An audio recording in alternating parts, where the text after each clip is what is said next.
Thank you, Kyle, for coming on and joining me on the show today. Really appreciate you taking the time and have been looking forward to this conversation for a while now. You are the co-founder and managing partner of the crypto fund Multicoin Capital. Have had a great deal of success over the last few years, to put it mildly.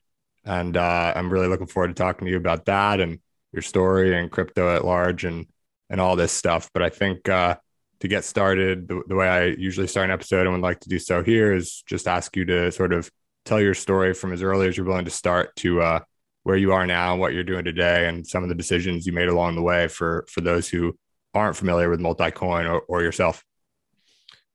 Sure, Jake. Appreciate you having me on the show. It is a pleasure to be here. So I grew up in Austin, Texas, and that's where I live today. My mom is a dentist and my dad is a computer scientist. So I was very fortunate to grow up around computers and started programming when I was a little kid, maybe 10 or 11 years old or so. I ended up going to NYU to study finance because I thought I was too cool to be a programmer. About a year into college, I realized I was too cool to work in finance and went right back into programming and tech startups. But during my time at NYU, I did meet Tushar, who is now my co-founder and the other managing partner at Multicoin. We became very good friends in college, bonding over our shared interests at the intersection of finance and software. After college, Tushar and I both did not go down the Wall Street career path, which is what most of our peers did. And we decided to get into startups instead. This is 2012, 2013 timeframe. And at the time, electronic medical records were pretty hot. We were in the health IT space. In May of 2013, Tushar and I launched two different companies at basically the same time, maybe a week or two apart. And we built, my company was called Pristine. We built software for Google Glass for surgeons. And Tushar started a company called ePatient Finder that built tools to help recruit patients into clinical trials. Pristine was doing pretty well. It ended up raising about 5 million in venture, grew to almost 30 employees. Got to a few million in revenue. And then Google killed Google Glass, which, as you can imagine, was a problem for the business. After that happened, I pivoted the company and the company was ultimately acquired. But you can imagine, I obviously learned a lot about platform risk and from my experience with Google and Glass. In early 2016, I was just trying to find something new to do with my life. I was pretty jaded by healthcare and decided to go explore other avenues. I discovered Ethereum in March of 2016, and Ethereum is what really pulled me into crypto. I had heard of Bitcoin previously, but just didn't really care about it. But Ethereum intrigued me because I understood the power of it being programmable. I understood the power of a censorship-resistant development platform. Given my experiences working with Google, that really resonated with me. And I started to kind of go down the crypto rabbit hole, so to speak, over the course of 2016. I dove pretty deep into parts of computer science I was not as familiar with. So things like distributed systems, cryptography, and other kind of related subject matter, and began investing my own capital in the space. By the spring of 2017, I had developed a full-time internet hobby. And Tushar and I sat down in May of 17 and said, hey, I think we can do this professionally, not just as like a side hobby.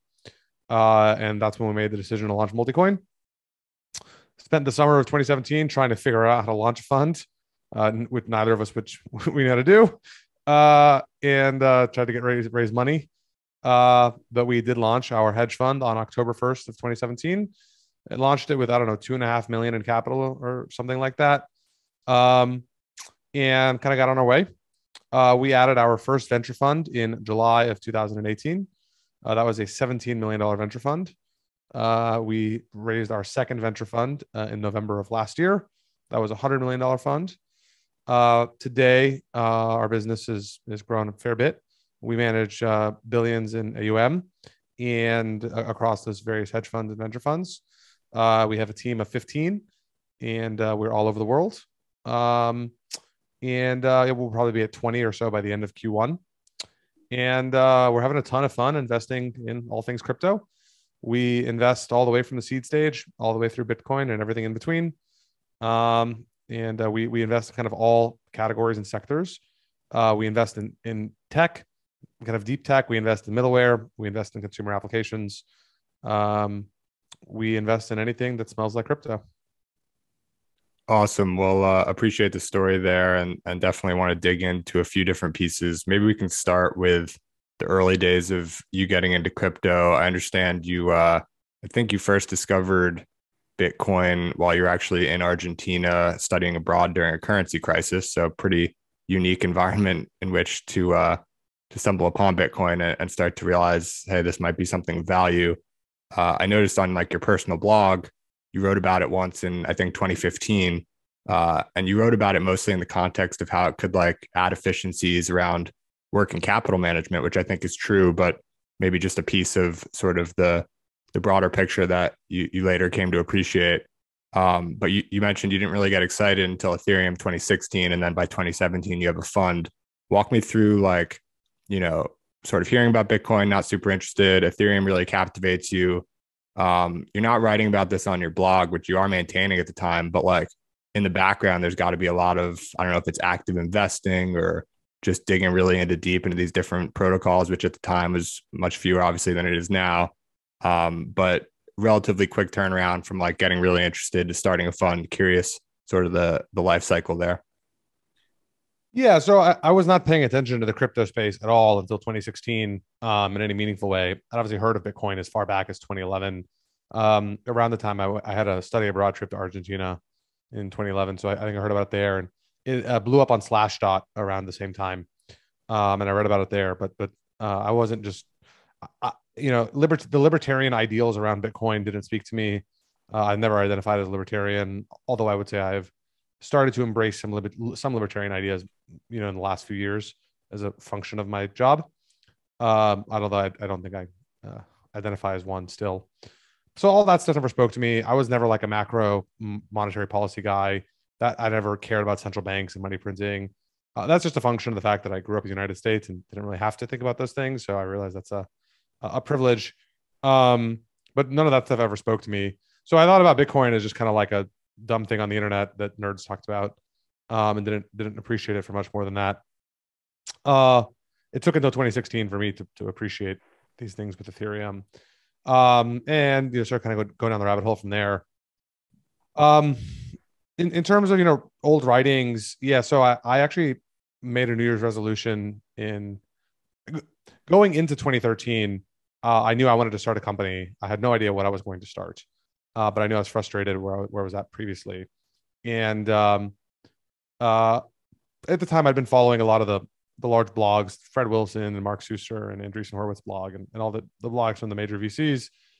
And I kind of just had like a sense of like monkey see, monkey do, just copy what the other guys do that I look up to, and just see where that goes. And so I made a New Year's resolution in 2013 to write 3 blog posts per week.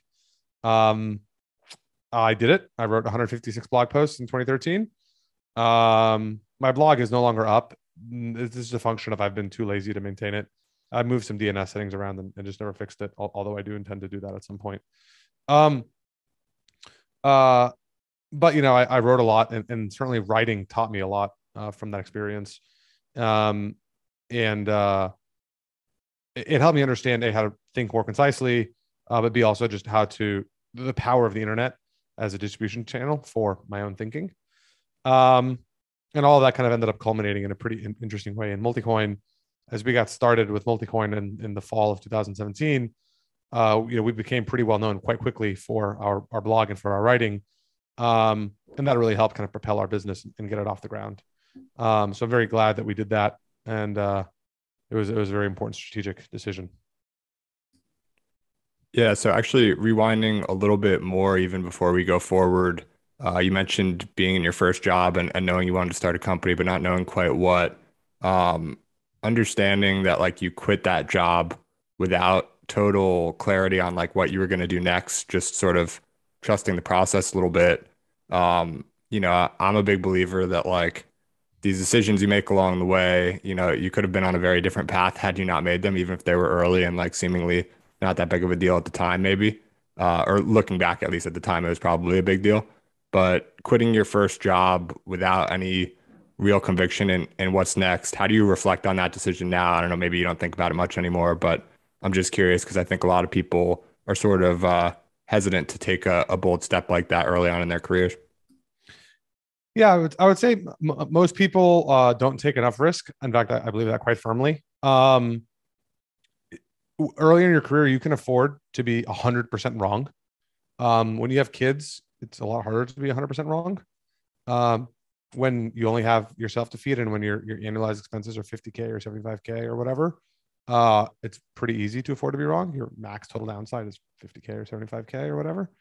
Uh, so I encourage everyone at a young age to take as much risk as possible. The other really good thing about doing that is even if you do fail, you learn so much about individual responsibility, understanding your limits, and trying to solve a set of unsolved, trying to solve a set of problems that you would have never otherwise tried to solve.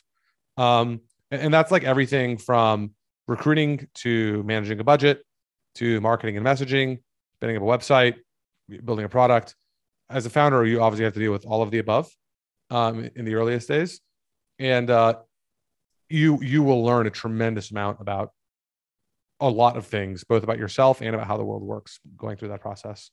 And so I strongly encourage people to, if not become founders, to at least like not work at Google and Facebook or at Goldman Sachs and JP Morgan, and to instead go join just a much earlier stage company. Yeah, I tend to agree with you. I think I think oftentimes when you're young, there's a higher level of perceived risk than actual risk. And like you said, failure can often be beneficial, even if it's like, you fail with your company, but in the end, it works out. And that was certainly the case for you. Your company, I mean, not that it failed, but you raised some money. Google sort of pulled the plug on Glass and you had to figure out what to do. It sounds like you got yourself out of a sticky situation there with some reasonable success. And then, during this time is when you're ramping up on crypto. You decided to found Multicoin with your best friend. When you were doing that, that's another thing where you're dealing with a lot of unknown. You mentioned like figuring out how to even start a fund was a foreign territory for you. What was that process like? Like really day one, Multicoin, figuring out like how do we even start a fund, especially in crypto where it's very international. It's in terms of regulation, it's sort of ambiguous and complex. In the US, historically, people have been concerned that the US may not be friendly in the future. There's public markets, private markets. How is that experience? And then looking back now, is there anything you realize in retrospect you wish you had done differently? You're glad you did this and that in terms of like sort of the fund structure and day one starting it up? Yeah. So, we didn't have the luxury of thinking very hard, both meaning at the time there was a lot less ambiguity around all of these things you just alluded to. And also we didn't have the money to afford a big expensive law firm. To get started, we knew that we couldn't afford a KPMG or a Goodwin or any of these big law firms. And we asked all of our friends. We're very fortunate that I went to NYU. A bunch of my friends worked at small hedge funds and other small investment firms. So we just asked our friend group, from NYU and said, "Hey guys, do you know anyone, like any lawyers that, are not going to be too expensive that can help us set up a fund?"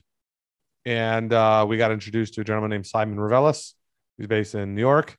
And he was really good to us. He was very affordable. We were definitely budget conscious at the time. And he helped us set up a fund. The only stuff we really thought about in terms of domestic versus international was just, do we have the ability to take on international investors? Yes or no. And we did set up a feeder structure. We ended up changing structures around later, but we set up a lightweight structure so we could take capital from both the US and from abroad. And we got going. We ended up getting a bigger law firm later and revising some things, but that's just kind of natural course of business whenever you launch a new fund. The mechanics of it are not easy, but it's a lot easier now than it was then. Today, there's enough other crypto fund managers that you can just ask and say, "Hey, how do you recommend I set this thing up?" And enough other people have done it now that it's pretty easy to get referrals. In June of 2017, there was like 3 funds. It was like Polychain and Metastable and Coin Fund, like the only other funds that existed. So it was a little bit more difficult for us to get started back then. Right. And speaking of, only a few funds existing at the time, like you guys in the scheme of crypto only funds are really early and pre 2017 hype cycle, or at least arguably so, starting to tick up from like 1,000 to a few thousand maybe in that time, like summer of 2017, but it didn't go 4 to 20K until very end of the year and then the subsequent crash. What was it like sort of raising in the midst of starting the fund in the midst of that hype cycle? Did you sort of feel it coming and like a short-term thing? I know a lot of people are hesitant to make like short-term bets, but certainly pretty good timing there. But then, subsequently the crash, looks like you were able to sort of double down and, raise the venture fund in 2018 with some big names, David Sachs, Elad Gil, A16Z, Chris Dixon. So I guess two questions there. One, like, what was it like? You raise this crypto fund in like sort of the Wild West, no one else is really doing it. And suddenly, everything pops off and then crashes down and within your first year. And then secondarily, you go and you start to get these big name investors on board. Would love to just hear about sort of the experience there. Yeah, so I would say we were extremely lucky with the timing of our launch. Had we launched even 3 or 4 months later, there's a chance we would not be where we are today. Um, the fact that we were able to launch and use the excitement around the bull market to bring more capital in allowed us to obviously accumulate more capital and allow that capital to grow and compound in the market. Um, and that made a huge difference for us in our ability to then have enough of a capital base to survive the bear market. I know a lot of funds launched January 1st, February 1st, March 1st of 2018, and they really struggled to survive through the bear market. So we were fortunate to just have that little bit of a leg up on them, and it did end up making a pretty big difference. At the time, I didn't appreciate the magnitude of that, but certainly in hindsight, that made a huge difference for us. Um, Fundraising, we also were lucky that we just launched into a hot market and that people were excited to give us money. I remember previously, building software for Google Glass. A lot of people thought Glass was weird and stupid and not consumer friendly and privacy violations and whatever. And raising money for that was hard. It was not a fun experience. Raising money in a bull market is pretty enjoyable because people want to be invested in the market. And so, again, very, very lucky on timing there. By the end of 2017, we had started to develop a brand for ourselves, primarily through our blog and through our writing.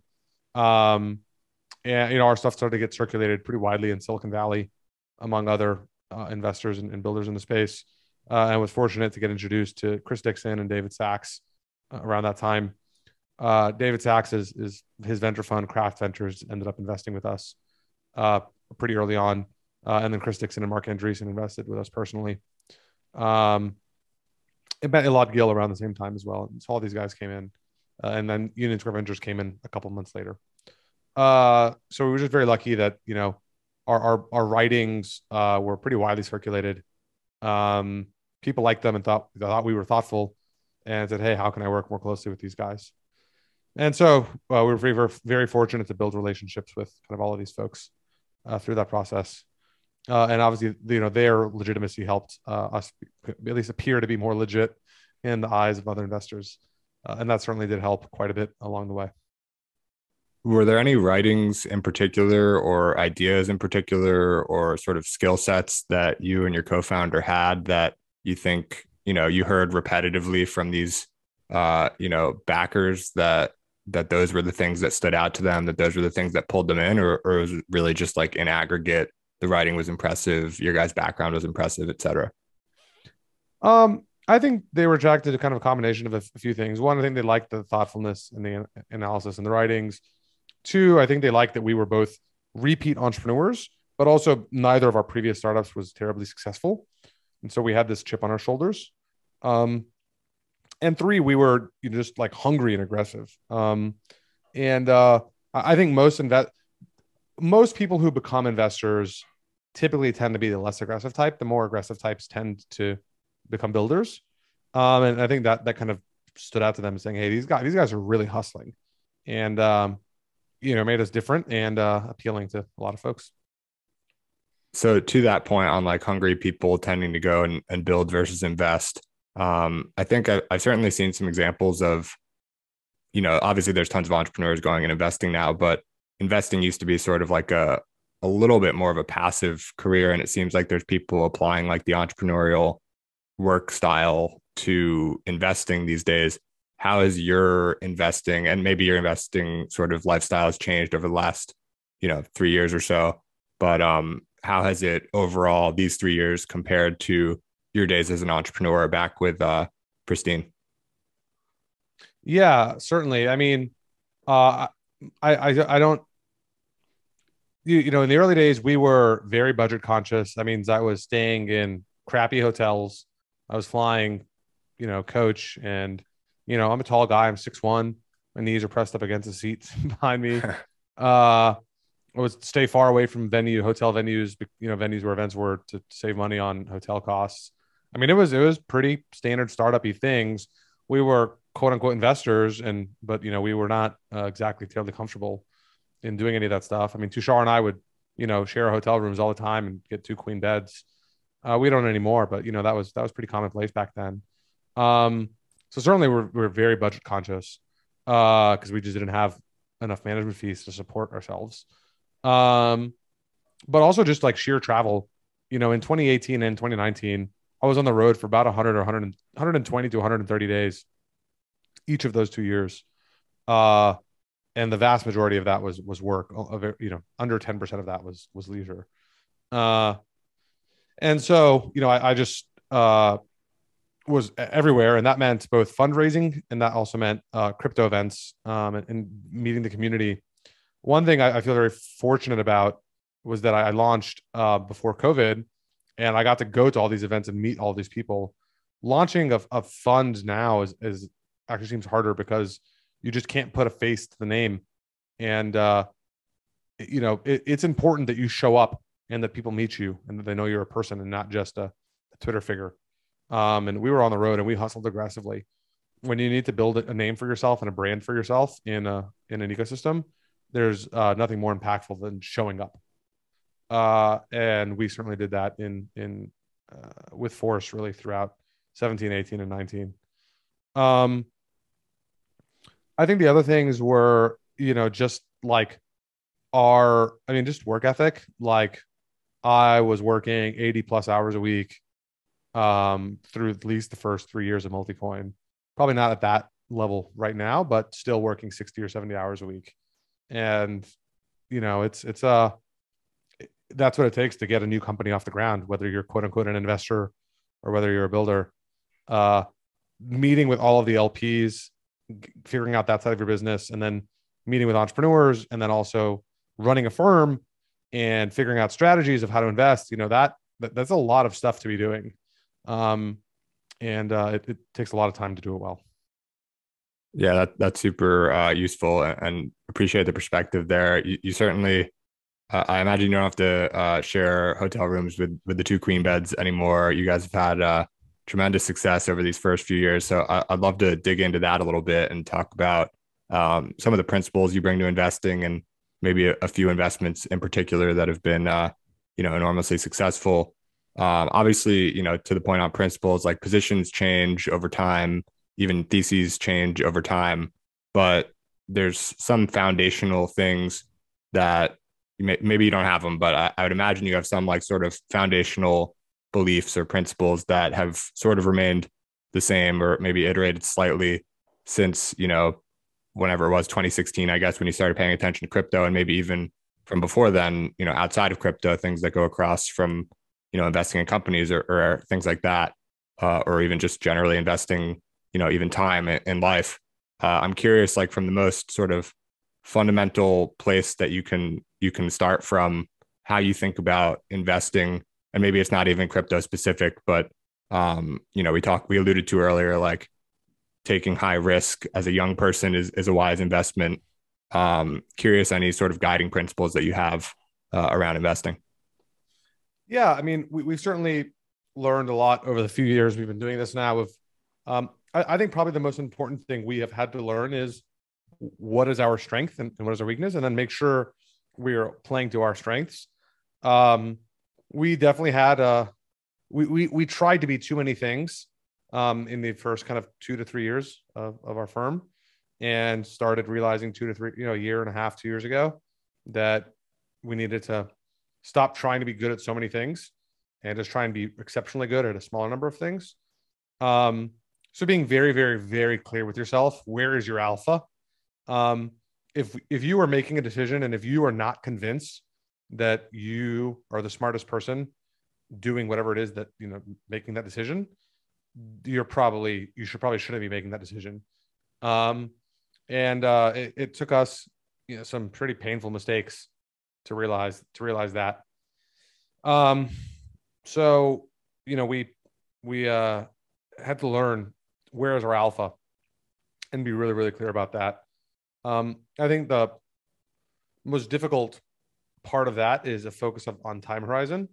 Uh, we've just kind of come to the conclusion that we don't want to do anything if whatever we buy, we plan to hold it for less than 10 years. Now, obviously, we may buy things and we may lose interest. Things may not work out. We may sell in 12 months or whatever if that happens. But at the time we enter a position, our holding period needs to be indefinite. Planned holding period. And we've kind of just set that bar for ourselves. And it forces us to miss some things. And you just have to be okay with that. But by setting a bar, then that also allows us to really focus and then think really hard about, hey, do we really want to hold this for 10 years and try and make the bull case?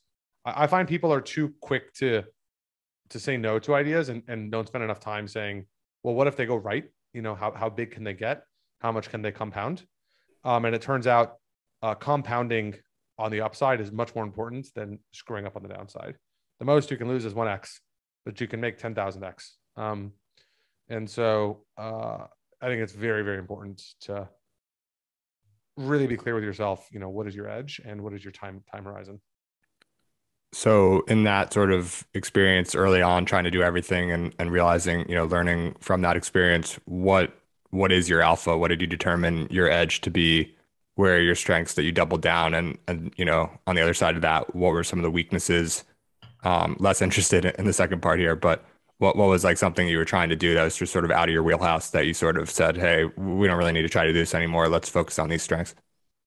Yeah, I mean, we tried to time the market and trade beta, and we were doing really well on that until we weren't, and then we did really badly. And after that really bad moment, we decided to never do it again. And so we don't time the market at all. I do not look at prices whatsoever. Price is not an input into any of my decision making. I just don't care. And by ignoring the prices, I think that really frees up my head and clears up my head so that I can think about the long term. That was definitely the big mistake we made. In terms of what we've realized our edge is, it's I mean, just we know, can we form a thesis that is really concise that I can write down in 2 or 3 sentences, and that if the thesis is generally correct, can I expect it to still compound over the next 10 years? And we've determined that we are pretty good at that. And so that's what we want to focus on, is make investments where the thesis is super concise. And if we're right, we can hold it for at least 10 years. So tell me about the current version of your thesis and how or if it may have changed from when you guys started Multicoin. Yeah, so we have kind of 3 what we call mega theses that guide our thinking and our investments. And they're on our website. We published them there a few years ago. The first is we call open finance, which is really a superset of DeFi. It includes both DeFi protocols and then includes applications that build on top of DeFi protocols, and make finance and financial access more open to people. The second is what we broadly call Web3. Web3 is really about taking the core ideas of DeFi, which is really about sovereignty of money, and extending it to sovereignty of other technology systems, whether that's software, data, compute, bandwidth, whatever, but really kind of about sovereignty of ownership of data and these things. And then the third major thesis that guides our thinking and our investments is the opportunity for non-sovereign money. The simplest way to think about that is kind of digital gold, which is kind of the Bitcoin people talk about all the time. Uh, I think the case for non-sovereign money is calling that digital gold, I think understates the case for it. I think what layer one blockchains like Ethereum and Solana have demonstrated to the world is that uh, you can combine two things that previously were separate concepts into one. It used to be you had gold and you had tech, and those were separate things. And in crypto, those are now the same thing. And I think the opportunity, it's not a 1+1 = 1.7 kind of a situation. I think it's 1+1 = 25 kind of a situation. And if that theory is right, then the opportunity for layer one blockchains like Solana and Ethereum is going to be a very large superset of the market cap of gold today. Right. And can we talk about that a little bit more? Because like I myself was introduced to crypto through Bitcoin, and first couple times didn't really click for me. It wasn't such a big thing. And then finally I was watching a video by Andreas Antonopoulos, and suddenly for whatever reason, straw on the camel's back, like just I was like, all right, I get this. Like I'm all the way in, and started like digging deep. I understood at that point the argument for investing in Bitcoin, why it was important from like a philosophical perspective, why it was harder for me to understand as an American than it would be for someone in Argentina, for example, and a number of other things. But it was basically around like the digital gold narrative, right? Like, from here, we still have 10x to digital gold market cap for Bitcoin. At the time, it sort of clicked for me. It was whatever it was, 50x or something like that. And that was enough for me. It's like you said earlier, your downside is you lose 1x, your upside is in this case 50x to digital gold. And if you think that it has potential beyond that, then even more. And that's a wise investment to make with some percentage of your money, arguably 1%, arguably 80%, whatever you want to do. It's up to you. It's a personal thing, but it became interesting for me at that point. And then of course, you spend enough time in crypto, you start getting interested in things like Ethereum and Solana, other layer ones, some of the applications being built on top of it. But I've had a difficult time, frankly. And, like I'm all over crypto, reading about this stuff every day. But I think a lot of people like skip some of the most fundamental points. One of which for me is like how these different protocols or, coins, tokens, et cetera, actually, why they are actually valuable. And I think part of your argument is that there's a monetary premium more than for just Bitcoin, but across for, Ethereum, Solana, a number of the other layer ones. And you had a really good post on this, how, layer ones capture value, how layer twos capture value. But I'd like to hear like your fundamental description of why, there's Bitcoin, which is like digital gold. Maybe the whole thing can go way beyond digital gold. I personally think it can, for some of the reasons you mentioned. But why are these things valuable? Like if, think of like my grandma's listening, or, a 12-year-old's listening or whatever, like how do you describe in the simplest terms possible why, beyond like this is money use case, some of these cryptos are have the potential to become immensely valuable? Yeah. So there are two kinds of assets in the world, broadly speaking. There are capital assets and there are commodity assets. So capital assets are things that have some sort of yield or exogenous cash flows. So equities are capital assets, real estate's capital asset, bonds are capital asset, etc. Real estate also happens to be a commodity in the sense that it's obviously useful and you can live in it or rent it out or whatever. Crypto is interesting because the two largest assets, really, I guess like three now, Bitcoin, Ethereum, and Sol, are commodity assets. But like basically everything that's not a layer one is a capital asset and not a commodity asset. So there's this weird mental map problem of like people learn about crypto, they learn about Bitcoin, they learn about ETH, and they're like, okay, they are all just commodities, and therefore that there's no cash flows. And they kind of understand the case for Bitcoin. They maybe understand the case for ETH and Sol on smart contracts, and everything else starts to feel just like arbitrary. And that's why you see people call them the coins, and you hear the cryptos and like those kinds of comments.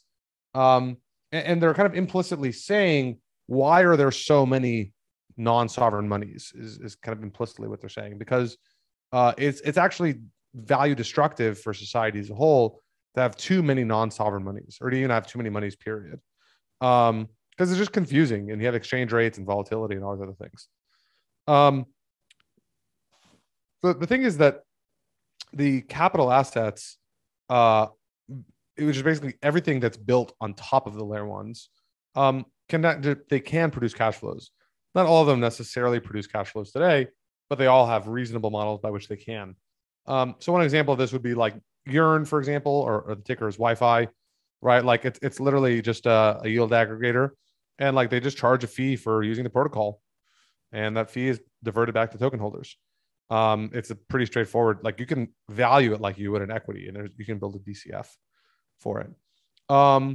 If you look at, something like the Graph is another example where the Graph is not strictly a DeFi protocol. It has this off-chain indexing and querying service, and the Graph is, the Graph is has a system where the people who want to, the developers who build applications that want to be queried have to pay per query to the node operators, and you can value GRT as kind of a function of those cash flows. So with all these other assets exist out there, capital assets are pretty easy to value. It's just a function of growth rates and discount rates, and you can come up with a terminal value for these things. The commodity assets are a little trickier. The simplest comp is gold, in the Bitcoin thing. But again, I just think that that's kind of understating it. A generally true statement with the internet has been, when you make something digital, you increase the amount of total consumption of that thing, and you also change how it's consumed and who consumes it.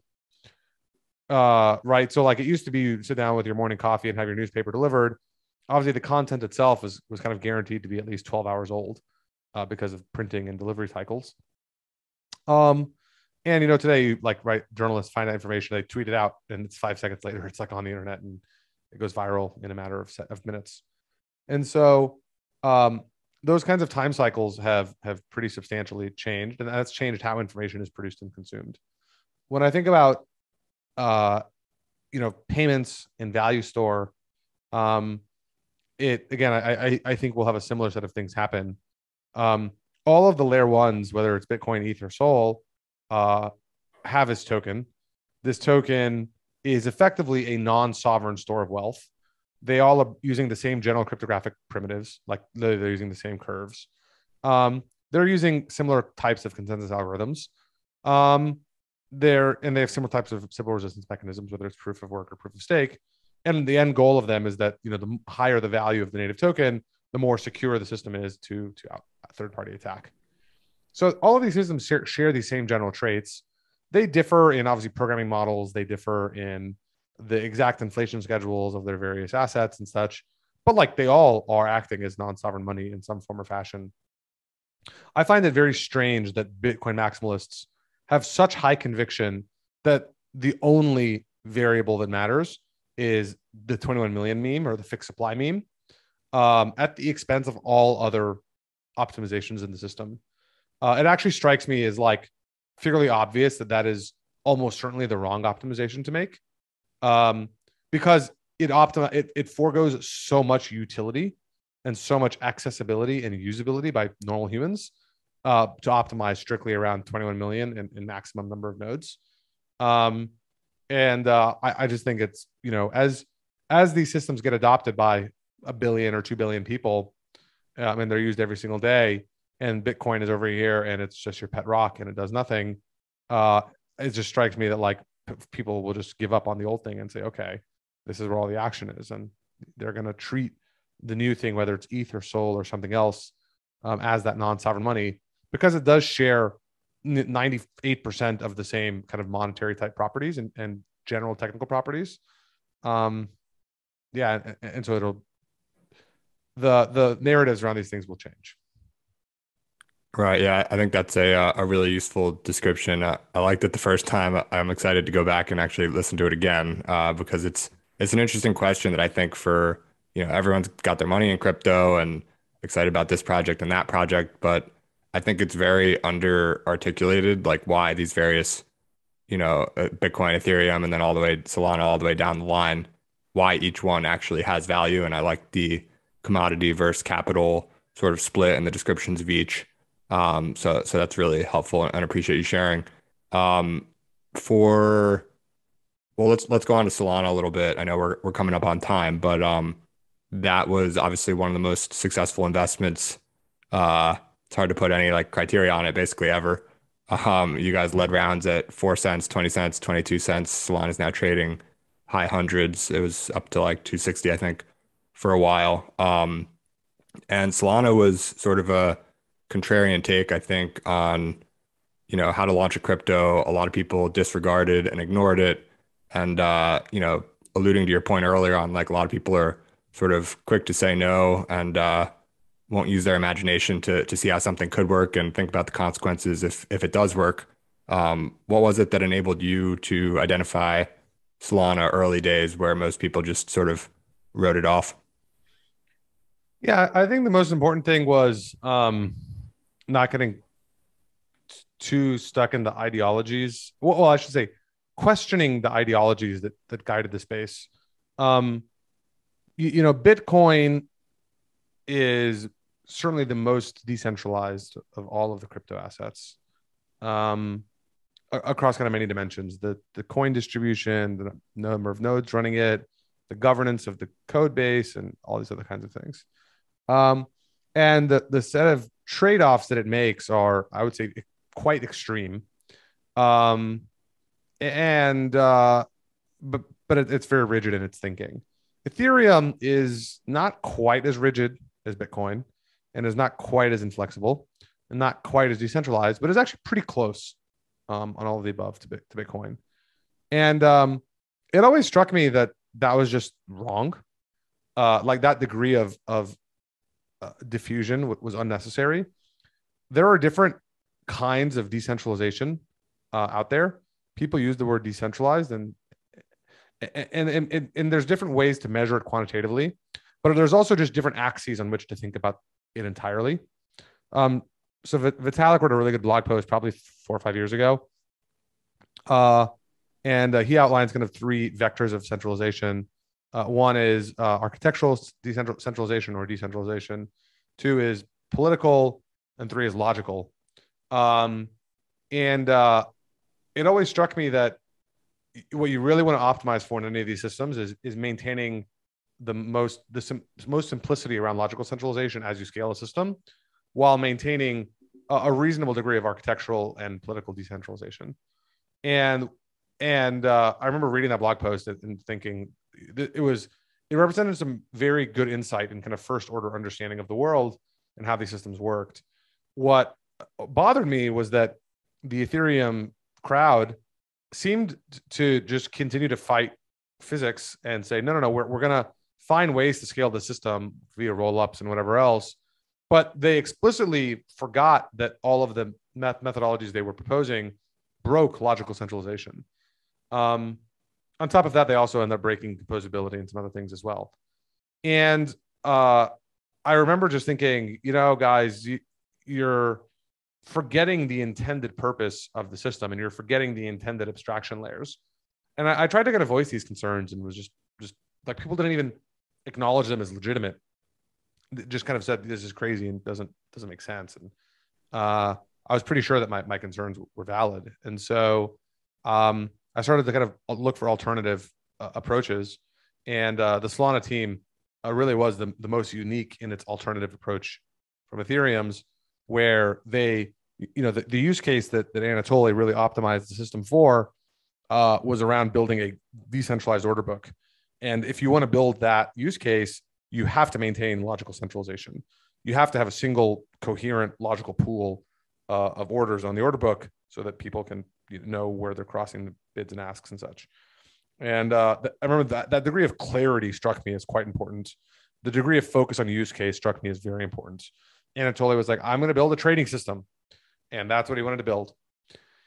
And made all of the design decisions accordingly to optimize around the trading system.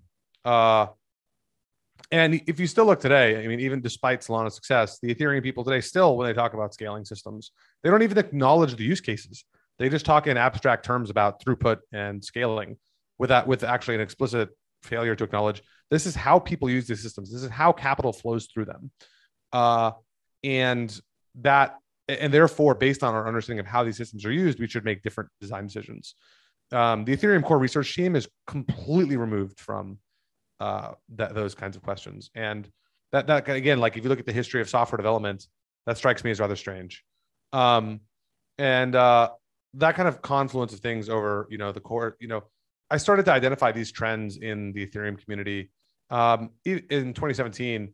And by 2018, I started to grow quite frustrated and made the decision kind of around that time to start really exploring alternative approaches. And when I met Anatoly and Raj in April of 2018, that really kind of struck me that their approach was correct. And so we ended up leading all 3 private rounds of financing in Solana over the course of 2018 and 2019. Right. Well, again, congrats on that investment. Awesome that you identified the problem and then sort of had your ears up. So when the solution came around, you were able to identify it. Bunch of other great investments you guys have made, Audius, Helium, Near, LivePeer, The Graph. We don't have time to deep dive on all of them today, but maybe some other time. In the meantime, I want to know, you said you had sort of identified the problem in 2017, started being on the lookout in 2018. Now I think you've got your ears up on sort of another, maybe not thesis, but theme. You spoke about it the other day. That's composability for the near term. What are you looking for in terms of these technologies that are going to be leveraging existing primitives, sort of cutting edge primitives to offer experiences that weren't previously possible? What does that look like to you? And what have you seen thus far that is sort of the closest to resembling something along those lines? Yeah. So, I mean, kind of related to my point on logical centralization is the point of these crypto networks is the state, right? Like, it's not just about having transactions that the system can process. It's you have some rich notion of state, and that state is really who has how many coins, in very simple terms. And different kinds of coins have different kinds of relationships to each other. That is a function of price, obviously, but also a function of things like leverage and collateral, and AMMs now, and other kinds of these systems. And so there's actually value in the state, and then also parts of the state are mathematically related to other parts of the state, right? And that's what these systems are as a whole. When you start breaking them up into more and more fragmented pieces, whether it's via rollups or via shards, those pieces become increasingly disconnected. And that's not to say they're like outright, completely, fully disconnected, but now you introduce some notion of latency and some additional developer overhead to kind of connect those pieces back together. And that, the ability to just have everything work together magically is really what I would call composability. And if you can just take those different pieces of state and build on top of them without thinking, about the underlying pieces, that's really the magic of composability. And so we think that the kind of, again, the single shard scaling approach that Solana provides is the optimal way to do that. And you can see the kind of power of that if you look at just Ethereum layer 1 today, where you have all these tokens, you have all these AMMs, you have all these borrow lend things, you have all these leverage platforms, and they all work together. And they all work together, excluding gas fees, they all work together actually remarkably well. Although the gas was pretty horrible. It strikes me as like we should want to maintain that user experience, that developer experience. And so, as we start to look ahead about, what are the new kinds of things we think composability is going to unlock, it certainly is going to have applications in DeFi. Today, the kind of highest order use of composability in DeFi is basically levering up to trade. So it's like post an asset as collateral, borrow something, and then go trade it for something else. And kind of sort of all of Ethereum DeFi is basically just some variation of that. We're going to start to see more and more advanced examples of composability. So in my talk I just gave a couple weeks ago at the Multicoin Summit, I highlighted one, which is called UXD, which is just it's a stable coin that's produced as a function of running the basis trade between spot markets and perpetuals markets. And the other one, this is even the more robust version, is basically the opportunity for a prime brokerage If you're going to build a DeFi native prime brokerage, you have to hook into all these various trading liquidity venues and futures and derivatives markets. And you have to just make it all work magically together as a single interface. And all that stuff is kind of happening today on Solana. Despite the fact that the Solana ecosystem is substantially younger than the Ethereum ecosystem, I can already today point at both live examples and examples of teams building things that are not yet live, that are already more ambitious in kind of technical scope and undertaking than anything on Ethereum. And I think that really speaks to the power of composability. Those developers realize that they need to maintain that in order to build, to build the future that they want to see. But I think the opportunities for composability kind of go beyond just DeFi, and you can start to compose things in other interesting ways. Okay,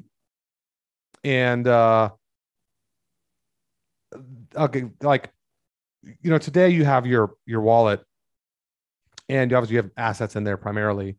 And now those assets also act as a list of what you own, and that's both fungible tokens and non-fungible tokens.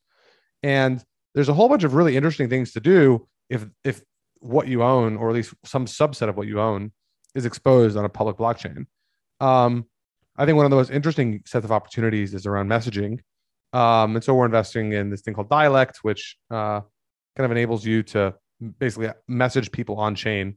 The use case is not like to displace Telegram or WhatsApp or iMessage or Signal or whatever. That's not at all the use case. The point is, hey, is there a reason to broadcast the message to some set of users on the blockchain based on their current state or even historical state of what they have owned in the past, and be able to communicate with them? And there's a lot of power in that. I think you're going to start to see creators, especially musicians, experiment with the stuff in very deep ways. And musicians today, like, they produce songs. The songs go out on YouTube, Spotify, Apple Music. They have no idea who their listeners are, what their interests are, and then they try and sell T-shirts online or whatever. And it's a very uncustomized experience. And I can totally see a world in which, if artists can know, hey, this person has listened to 5 of my songs 5 times in the last 3 weeks, they should have priority access to whenever my next NFT drop happens, or whenever I'm going to have concerts. They have first access to the tickets, and I know that they liked they are my super fans because they've been listening to my stuff. Right? The ability to have more rich dynamic engagement between creators and listeners, I think, will be enabled by kind of public data sets on blockchains. I think you can take a lot of these ideas and extend them with sports betting, with creators on Instagram and TikTok and Twitch and such. I think we're just at the very beginnings of that kind of very rich design space. And so that's the stuff that we're very excited about. And I think the key unlock for all of that is really composability. You just need all of these pieces: fungible tokens, NFTs, on-chain messages, analytics. All of this stuff just has to work together to make these actual consumer experiences possible. Awesome. Well, look, I know we're coming up on time, but thank you again so much, Kyle, for coming on. I appreciate you taking the time and sharing your perspective. I learned a ton. I'm sure everyone will, and I look forward to listening to this back myself. Where can people go and follow you and Multicoin online, Twitter, website, and the like? Sure. So Multicoin's website is multicoin.capital. And if you want, we have an email newsletter we publish from time to time. Just throw your email in our little email box. And then on Twitter, you can find me. It's at Kyle Samani, KYLE SAMANI. My DMs are open, so feel free to shoot me a message anytime.